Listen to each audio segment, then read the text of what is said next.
All right, guys, we got a beauty here. We got an '04 Yamaha Grizzly 660. She's a little rough. Let's check her out a little bit.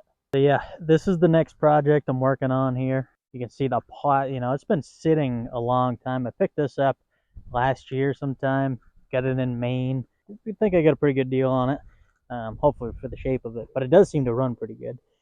But I mean, you can tell it's got like mold, moss on it. Fenders are faded white. The rims are actually surprisingly really nice on this thing. They're not all beat up. The front bumper has seen better days. Looks like they bubblegum welded it. I mean, holy smokes. Bad welds on there. No headlights, or the lenses are missing. What do we got? It's a project for sure. But we're gonna start working on this today. Seat missing. I think I got the cushion somewhere, but the seat cover is completely trashed. Tail lights broke. CV boots are ripped. Yeah, back here, all four CV boots are gone. She looks a little rusty, but it's surface rust. I mean, it's not bad. But I'll show you. We got a diagnosis electrical problem. I think it might be the solenoid, but we got to figure it out. We turn the key on. There's a battery in here. We get nothing. No click, no speedometer, nothing. But we come over here and we can go ahead and jump this solenoid. And she's running. It's a little noisy because it's got a big gun exhaust on it. But I think the motor sounds pretty good. Hard to tell with that loud thing on there, but I think it sounds pretty good. Probably got to go through the carburetor from sitting, but this is got some potential. Missing some. I don't know what that goes to off the top of my head. We're gonna have to diagnose this. Hopefully, I'm pretty sure I have another solenoid. Just change that out, and maybe that's all that's wrong with the electrical part.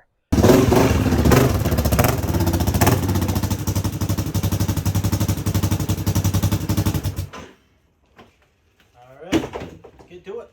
So just from past experience, I know these solenoids do tend to go. So I have a brand new one here. I actually have a couple in stock.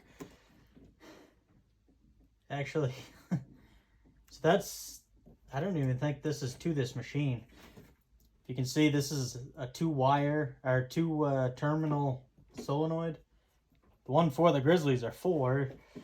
This actually has 4. I mean, there is 4 wires going to it. So that right there tells me that that's the wrong solenoid. So we're gonna swap that out. Put that on there. This. Our battery is a little too low. That's not the right battery for this, so that's why it's not going down in its original spot. But it's okay. We'll be able to test it out here. Click that in. Hey, look at that. I can see what kind of mileage is on this thing. It's actually nowhere. I thought this was going to have high miles. It's got 2,477 miles. I got quite a few hours, though. 873 hours. That's a lot of hours compared to mileage. 2,400 miles, I'd expect to see around, 250 to 300 hours, but... All right, so we get that working. Well, is the button going to work? Maybe if we were in neutral here, or park. No, button's still not working.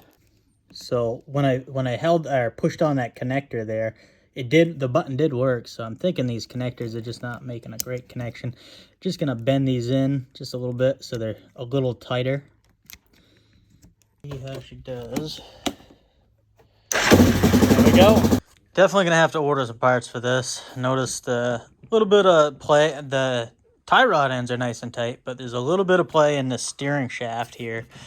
So I'm gonna have to order those. What else I saw a big one down here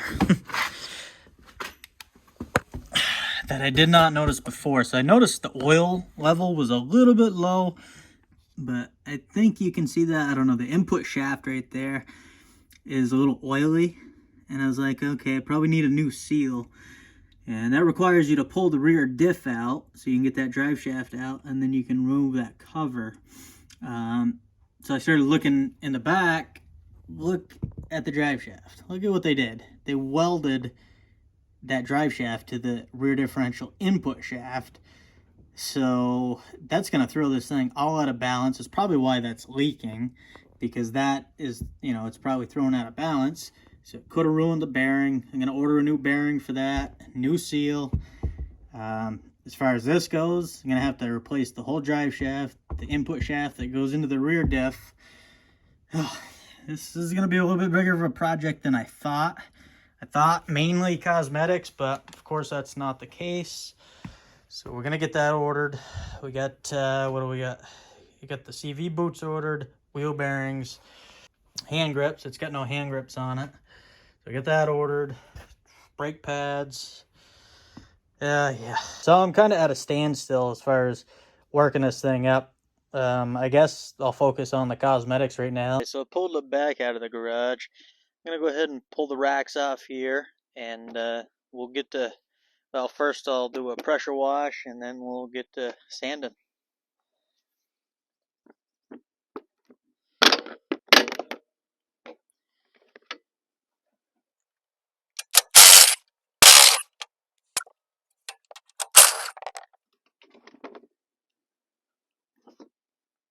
We'll give this thing a quick little pressure wash.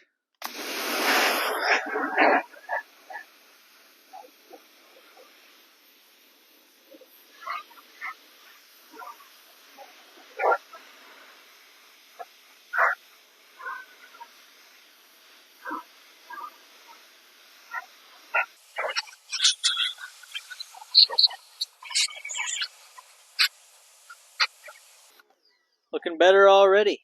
We're still gonna have to do some sanding, but you know, if we would have just took a heat gun or whatever, it would have just turned this brown. I've tried it before. You really got to clean off this. You can pressure wash it. You can scrape it with a razor blade, sand it if you want, but you might as well, if it's coming off with the pressure washer, we might as well do that first. I'm not going to say she looks good now, but it looks a lot better than it did before the pressure washing. So it actually very, very rough. This should be a nice smooth surface from the factory. It's actually rougher now that I pressure washed it. Probably ate a little bit of the plastic. Let's get to sanding. A lot of sun damage. So we're going to start off with like 180. I don't want to go too much coarser than that. It just makes more work in the end. As long as the 180 can get down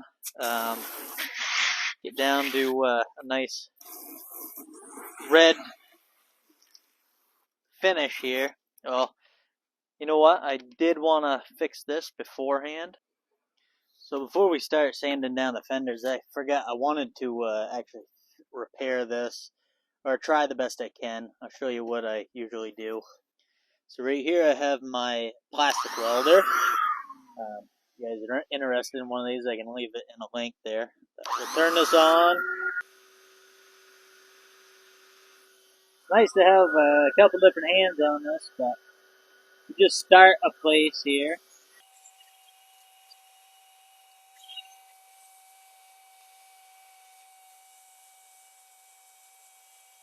Go ahead and wet sand everything, otherwise with plastic your sandpaper will just gum right up very quick, so always wet it.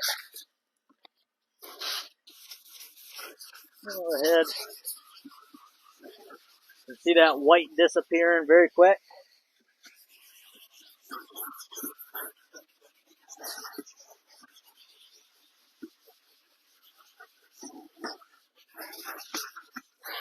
You see that sandpaper, very little plastic on it right now.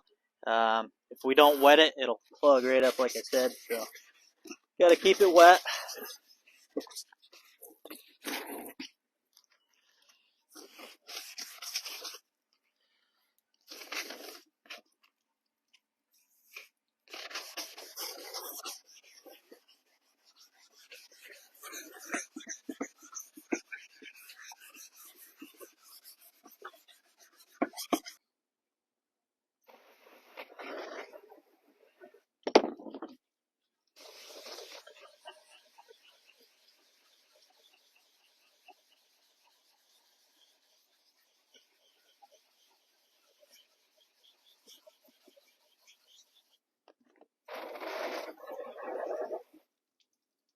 So this is after the 180.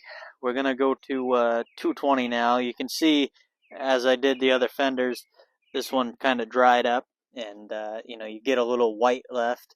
You can take, if you grab some water and a rag, you can get rid of that. It's mainly the little white dust in between the scratches. But we're gonna go to 220, and then probably 400, 600, 800, 1,000 grit, and then we'll give her a wax polish. Yeah, getting there. Getting the decals on. These are not original. They're just some cheap ones I got. The originals, I don't even know if you can get them for this year, but we're getting together. I definitely put the decals on before I go ahead and polish anything so they stick better. Well, the old Grizzly looks a lot better than it did. I'm not quite done with it. Probably got to do another, I don't know, might go a little bit finer grit, we'll see, just for a little bit nicer finish. Waiting for the other parts for the mechanical, and waiting for seat cover. I don't have any seat right now. It's looks nothing like it did. The decals don't look too bad. They're definitely not factory, but I'm happy with them. And I got to pull that front bumper off. I don't know what I'm gonna do. I don't know if I get another one to replace it with. Hopefully, because the rest of the machine looks pretty good now.